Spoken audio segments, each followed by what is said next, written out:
I gave my room to my nasty sister. So I gave them a life they couldn't afford. Growing up in a quiet suburb of Vancouver, I was always the invisible one. My older sister, a walking storm in heels, dramatic, spoiled, and cruel. She bullied me for sport, and my parents let her.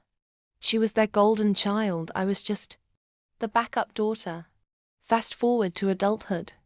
I'd landed a solid job in tech, stacked some savings, and was living quietly in my childhood room, helping my aging parents manage bills and errands.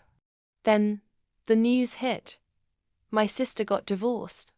Cue the waterworks and suitcases. Suddenly, I was no longer useful, I was in the way. "Sweetheart," my mother said one morning, "you'll need to move into the guest room. Your sister needs space to heal." Heal? She'd burned through her marriage like she did everything else.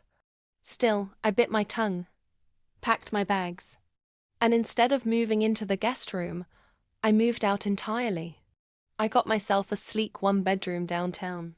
High-rise, river view, gym access, the works. It felt like shedding dead skin. Days later, I got the call. Correction, the scream. My sister was losing it. She hadn't realized just how much I'd been covering at home. Groceries, repairs, phone bills, their internet, even their Netflix, all quietly managed by me. Now, the fridge was empty, the roof was leaking, and my dad was yelling about the cable being cut mid-golf tournament. Best part? My sister couldn't afford to help.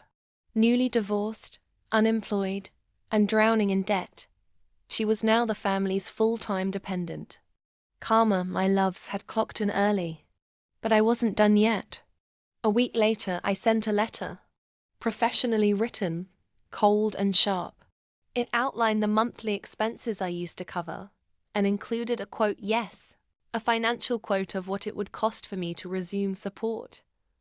And no, I didn't send it to my parents. I sent it directly to my sister. She wanted the role of the one in charge. Let her handle the fine print. She called, sobbing.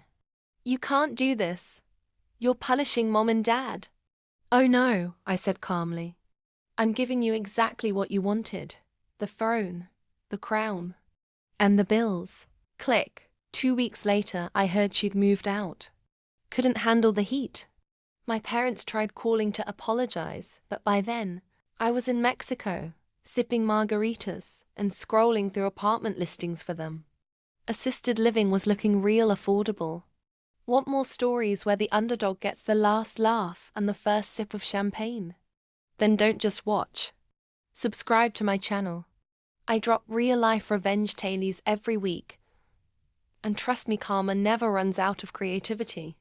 Hit that bell icon, because next time, you might just hear a story that sounds a little too familiar.